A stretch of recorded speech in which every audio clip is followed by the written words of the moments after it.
Alright, let's take a look at Uno Wild Tiles.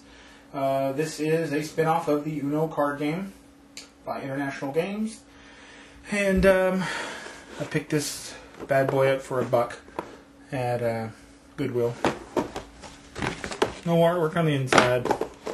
Full size, I might be very pleased to say. Full size board. Very colorful. Trays for your tokens, and then the actual tokens themselves. Basically, these tokens are just like Uno cards, with the exception of the tough tile that you see right there. You got wild, you got skip, you got all the numbers, you've even got reverse. And this game plays almost exactly like Uno. On your board, this is where it changes up a little bit. You've got the middle of the board, which is the start area. This is where your first piece will go. And then you actually have radiating spaces. And you're actually going to place your pieces on these spaces as the game progresses. They're all colorful, but there's no real reason for that. The only things you have to pay attention to are these ones with the writing in them. These things make players do things like all the players pass 2 of your tiles to the person to your right, take 1 tile from another player, go again, and trade tiles with any player. Which means you trade your whole tray to any other player you want, and then play any tile here. And this is for 2 reasons. Number 1, it's a way for you to get rid of that tile that's called the tough tile. Or you can actually disregard whatever leads you here and play whatever you want to there. So basically it works this way. One player starts off, they point in any direction. You notice the pieces had an arrow. They can actually go any way they want to. One player plays, and you play just like Uno. So the next person's going to have to put a blue or a 3 of any color, or use a wild or a wild draw 4. Reverse here, if you're playing a 2-player game, that's basically a skip. I'm just going to point that way. Reverse means you would reverse to the other player on the other side of you. Play continues. The player that lays down the next piece decides which direction they want to go. You can't double back, obviously. And that's basically the way it runs. If you get a wild, the character can do a wild and then put down, and then call the color. If anybody points towards one of these, the next piece that goes down, after they place the piece, they've got to follow whatever it says here. So that's pretty much how that goes.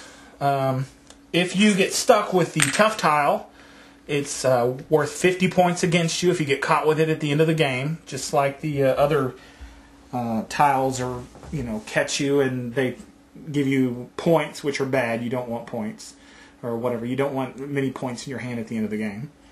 So the only way really to get rid of this tough tile is to be able to play it in one of the spots that say play any tile here, or if you can pass it off with that trade tiles with the other player, or pass 2 to the right. So you want to get rid of the tough tile. Tough tile is kind of a little bit like the like playing hearts. You get stuck with or I'm sorry, spades. You get stuck with the or no, it is hearts. I'm sorry. I'm not even thinking what I'm talking about. I don't play card games that much.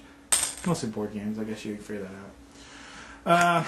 The only other little bit of rule here that I've run it, or I guess interesting bit is that if somehow or another you lead your, and there's actually quite a bit of strategy once you figure out how the game runs. If you can lead your opponent into a dead end, let's just say all this is filled in with other things because other play has been going on around it, and you wind up leading somebody into a dead end.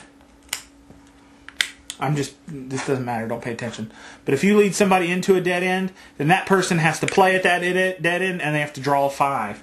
The next player gets to start at any of the play any tile here spots, and play continues. So not only are you wanting to give that other player your tough tile, but you're also wanting to kind of trap them by getting them into that corner, or any sort of corner where they can't get out and they have to draw like 5 extra tiles. Same rule applies whenever you get rid of your next to last piece. You got to call Uno, otherwise if another player catches you, then you have to draw extra, and so you're not going to be going out anytime soon. Like I say, basically it is Uno. It's just played with tiles, and then the whole going different directions, and these spaces, this is what makes it different. And actually is a fun little game. I'm going to give it a 2. No big surprise there, huh?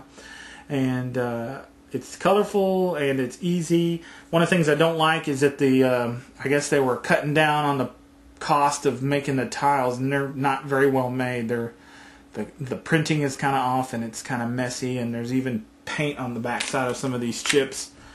That's kind of cruddy, but you know, it's an older game. What year is this? I think this came out quite a few years back. 1986. And that's no excuse. But basically, you get the idea. That's Uno Wild Tiles.